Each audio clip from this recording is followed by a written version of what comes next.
దళిత బిడ్డల మీద జరుగుతున్నటువంటి దాడుల్లో దళిత బిడ్డలందరూ అన్యాయం అయిపోతుంటే దళిత బిడ్డల కోసం మాట్లాడాల్సినటువంటి హోమ్ మినిస్టర్ నిమ్మకు నీరెత్తినట్టు కూర్చుంటే ఈరోజు దళిత బిడ్డల మీద జరిగినటువంటి మారణ హోమం మీద మేము ట్రిబ్యునల్ వేసి వాళ్ళకి న్యాయం చేస్తామని చెప్పినటువంటి కూటమి ప్రభుత్వం నిమ్మకు నీరెత్తినట్టు కూర్చుంటే మాట్లాడాల్సిన బాధ్యత మాలాంటి వాళ్ళ మీద ఉందా లేదా రాష్ట్ర ప్రజలు ఒక్కసారి ఆలోచించమని కోరుతున్నా. ఈరోజు దళిత బిడ్డలు మీద జరుగుతున్నటువంటి మారణ హోమం కూటమి ప్రభుత్వంలో హోమ్ మినిస్టర్ ఉన్నప్పటికీ కూడా, ఒక దళిత హోమ్ మినిస్టర్ ఉన్నప్పటికీ కూడా ఈరోజు రాష్ట్రంలో బలి కాబడుతున్నటువంటి ప్రతి ఒక్క 100 మందిలో 60% మంది దళితులు ఉన్నారు అంటే ఇట్స్ రియల్లీ షేమ్డ్.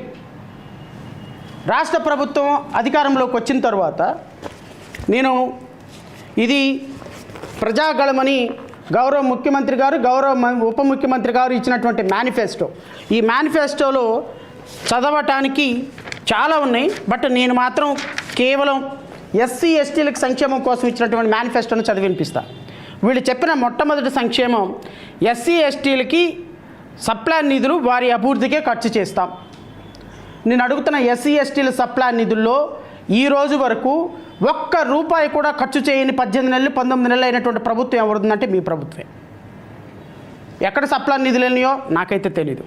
ఎందుకంటే ఒక మాట మాట్లాడేటప్పుడు దానికి ఒక అర్థం, మనం మాట్లాడేదానికి ఒక చట్టబద్ధత ఉండాల్సినటువంటి బాధ్యత ఉంది. కాబట్టే నేను కేవలం ఈరోజు ప్రెస్ మీట్లో రాష్ట్ర ప్రభుత్వ విధానాలను మాత్రమే విమర్శిస్తాను తప్ప ఈ రాష్ట్రంలో ముఖ్యమంత్రిని ఉప ముఖ్యమంత్రిని సెటారికల్గా మాట్లాడటం అనేది జరగదు. ఎందుకు జరగదు అంటే వీళ్ళని ఎంతన్నా సిగ్గులేని జీవితాలు, అది కూడా చెప్తున్నా.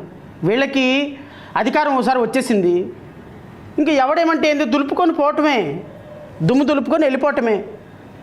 ఒక రాష్ట్ర ప్రభుత్వానికి ఒక బాధ్యత ఉంటుంది, మనం ఇచ్చినటువంటి మాటకు ఒక విలువ ఉంటుంది. ఏమి లేదు, సిగ్గు లేదు. రోజుకి ఇంత డబ్బులు వస్తున్నాయి, ప్రజలు ఇచ్చిన అధికారం ఉంది. ప్రజలు రేపొద్దున మళ్ళీ కావాలంటే వాళ్ళ దగ్గరికి వెళ్ళి మళ్ళీ 4 మాయమాటలు చెప్పొచ్చు. ఆ 4 మాయమాటల్లో ప్రజలే ఓట్లేస్తారు, మన దగ్గర డబ్బులు ఉన్నాయి అనేటువంటి ఒక అహంభావం. ఎవరినైనా చంపినా ఏం మాట్లాడినా కూడా తుడిచేసుకుపోవచ్చు అనేటువంటి ఒక అహంభావన. అలాంటి అహంభావన ఉన్న వాళ్ళకి ప్రజల ద్వారానే సమాధానం చెప్పించాలి. నేను అందుకని ప్రజలనే అప్పీల్ చేస్తున్నా. ఈ రాష్ట్ర ప్రభుత్వం ఇచ్చినటువంటి హామీల్ని ఏ విధమైనటువంటి హామీలు కూడా అమలుపరచకుండా ఈరోజు దళిత బిడ్డల మీద మారణహోమం చేస్తుంటే ఈ జాతి ఎందుకు ఈ రాష్ట్ర ప్రభుత్వాన్ని మీద ఈరోజు రాష్ట్ర ప్రభుత్వాన్ని గద్దె దించేటువంటి బాధ్యత తీసుకోదు అని మీ ద్వారా రాష్ట్ర ప్రజలను అడుగుతున్నాం. నెంబర్ 3 హామీ ఏజెన్సీలో ఆదివాసీ ఉపాధ్యాయుల నియామకం జీవో 3 పునరుద్ధరణ. ఎస్టీలకు సంబంధించినటువంటి జీవో 3 పునరుద్ధరణ మీద ఏ విధమైనటువంటి చర్యలు లేవు. ప్రస్తుత ప్రభుత్వం రద్దు చేసిన ఎస్సీ ఎస్టీ సంక్షేమ పథకాల పునరుద్ధరణ, ఏ సంక్షేమ పథకాలు రద్దు చేసినా ఒక్క సంక్షేమ పథకం కూడా పునరుద్ధరణ చేయాల గత ప్రభుత్వం. Doctor Sudhakar, driver Subrahmanyam, Mantralayam, doctor Achenna తదితరుల హత్యలకు కారకుల కోర్టులో శిక్ష పడే విధంగా చర్యలు. ఇది మేనిఫెస్టో, అఫీషియల్ మేనిఫెస్టో, రాష్ట్ర ప్రభుత్వం ఇచ్చినటువంటి అఫీషియల్ మేనిఫెస్టో. నాకు తెలిసినటువంటి ఈ 4 కేసుల్లో కాదు కదా, కనీసం ఒక్క కేసులో కూడా నిందితులకు శిక్ష పడే ఉద్దేశాలు కూడా లేవు, శిక్ష వేసే ఉద్దేశాలు కూడా లేవు. ఎస్సీ ఎస్టీ బ్యాక్లాగ్ పోస్టులు భర్తీ చేస్తాం. ఎక్కడుంది ఎస్సీ ఎస్టీ బ్యాక్లాగ్ పోస్టుల భర్తీకి సంబంధించినటువంటి ఊసే లేదు. నాకు తెలిసి 1,60,000 ప్రభుత్వ ఉద్యోగాలు బ్యాక్లాగ్ పోస్టులు మాత్రమే ఖాళీ ఉన్నాయి. బహుశా ఈ ఖాళీలు ఎప్పటికి పూరిస్తారో నాకైతే తెలియదు. ఇవన్నీ పక్కన పెడితే గౌరవ ముఖ్యమంత్రి గారి పరిపాలనలో మొట్టమొదటి 100 రోజుల్లో జరిగినటువంటి మారణ హోమం, దళిత బిడ్డల మీద మారణ హోమం ఏంటనేది మీ అందరికి కూడా ఒకసారి నేను వినిపించి తీరాలి. ఈ నారాసుర 4.0 అని దీంట్లో ఉన్నటువంటి ప్రతి ఒక్క అంశం కూడా ఈ ప్రభుత్వ హయాంలో దళిత బిడ్డల మారణ హోమానికి గురి కాబడ్డవాళ్ళు.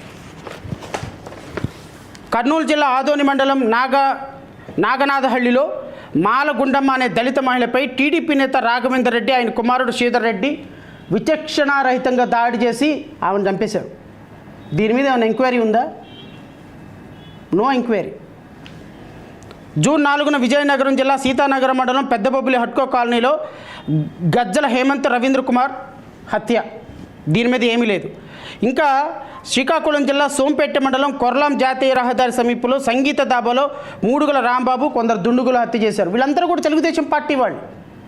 అంటే ఎలా తయారైంది అంటే రాష్ట్రంలో గత ప్రభుత్వంలో ఒక పార్టీకి సపోర్ట్ చేసినటువంటి ప్రతిపక్ష నాయకులు గ్రామాల్లో ఒక జెండా ఇంటి మీద ఎగరేసుకున్నా కూడా ఆ జెండా ఎందుకు ఎగరేసావు, ఆ జెండా తీసేసి తెలుగుదేశం పార్టీయో జనసేన పార్టీ జెండా ఎగరేసేంత వరకు ఆ కుటుంబాన్ని బహిష్కరించడం, సాంఘిక బహిష్కరణ. నేను అడుగుతున్నా నారా లోకేష్ గారిని, రెడ్ బుక్ అంటే ఇదేనా సార్? రెడ్ బుక్ అంటే ఇదేనా?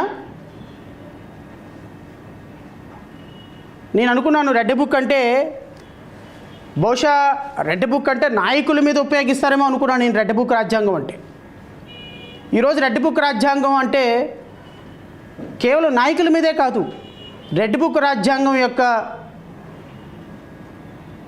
మూలాలు ఎక్కడికి వెళ్ళిపోయినాయి అంటే తెలుగుదేశం పార్టీ కార్యకర్త కాకుండా మరి ఇంకా ఏ పార్టీ కార్యకర్తని except Janasena and Bharatiya Janata party, ఈ మూడు పార్టీల యొక్క జెండా కాకుండా మరి ఇంకా ఏ జెండా ఎవరు పట్టుకున్నా సాయంత్రానికి పోలీస్ స్టేషన్కి. ఒకవేళ ఆ జెండా పట్టుకున్న వాళ్ళు ఎవరైనా పోలీస్ స్టేషన్కి కంప్లైంట్ ఇస్తే నో రిజిస్ట్రేషన్ ఆఫ్ ఎఫ్ఐఆర్. ఒకవేళ ఆ జెండా పట్టుకున్న ఆ కార్యకర్తలకు సంబంధించిన ఇంటి పాపని ఎవరైనా రేప్ చేస్తే నో రిజిస్ట్రేషన్ ఆఫ్ ఎఫ్ఐఆర్. ఎవరైనా ఆ జెండా పట్టుకున్న కార్యకర్తకి ఎవరైనా సంక్షేమ పథకాలు ఇస్తే నో గ్రీవియన్స్. అంటే ఎక్సెప్ట్ తెలుగుదేశం జనసేన కూటమికి తప్ప మరి ఇంకా ఏ వ్యక్తుల యొక్క అన్యాయం జరిగితే ఎఫ్ఐఆర్ రిజిస్టర్ చేయలేదు. ఆ ఊర్లో వాళ్ళు బతకాలి అంటే వీళ్ళ అనుమతి కావాలి, ఊళ్ళు ఖాళీ చేసేయాలి. ఈరోజు రాష్ట్రంలో జరుగుతున్నటువంటి పరిపాలన పోలీసుల దగ్గరికి వెళ్తే పోలీసులు పట్టించుకునే పరిస్థితి లేదు. నేను అడుగుతున్నా, నేను రాష్ట్ర ప్రజలను గుండె మీద చేసుకొని చెప్పండి, ఎవరైనా ఎన్డీఏ కూటమి ప్రభుత్వంలో ఉన్న పార్టీలు కాకుండా మిగతా పార్టీల వ్యక్తులు పోలీస్ స్టేషన్కి వెళ్ళి నిష్పక్షపాతంగా నిజాయితీగా సార్ నా మీద దాడి జరిగింది, పలానా వ్యక్తి నన్ను కొట్టారు అని ఒక పోలీస్ స్టేషన్లో కంప్లైంట్ ఇస్తే పోలీస్ స్టేషన్లో కంప్లైంట్ రిజిస్టర్ అయ్యింది అని ఏ ఒక్క కార్యకర్త అయినా నాకు చెబితే నేను ఇంకొకసారి పోలీసుల గురించి ఒక్క మాట కూడా మాట్లాడు. పోలీస్ స్టేషన్లో ఎఫ్ఐఆర్ రిజిస్టర్ అవ్వాలంటే ఎమ్మెల్యే గారు అనుమతి కావాలి. ఎఫ్ఐఆర్ రిజిస్టర్ చేసి అరెస్ట్ చేయాలి అంటే ఎమ్మెల్యే గారు అనుమతి కావాలి. అరెస్ట్ చేసిన వ్యక్తికి బెయిల్ అపోజిషన్ చేయాలంటే ఎమ్మెల్యే గారు అనుమతి కావాలి. నేను చూసా, నేను మన మచిలీపట్నంలో జరిగినటువంటి దళిత బిడ్డల్ని కొట్టేసినటువంటి కేసులో అవతల పక్క వాళ్ళు కామినేని శ్రీనివాస్కు సంబంధించినటువంటి వ్యక్తులు పబ్లిక్ ప్రాసిక్యూటర్ దగ్గర నుంచి సిఐ డిఎస్పీ దగ్గర నుంచి ప్రతి ఒక్కళ్ళు ఆయన దగ్గర నుంచి ఎండార్స్మెంట్ కావాల్సింది. ఏం ఆర్గ్యుమెంట్ చెప్పాలో కూడా కామినేని శ్రీనివాస్ చెప్పాల్సిందే.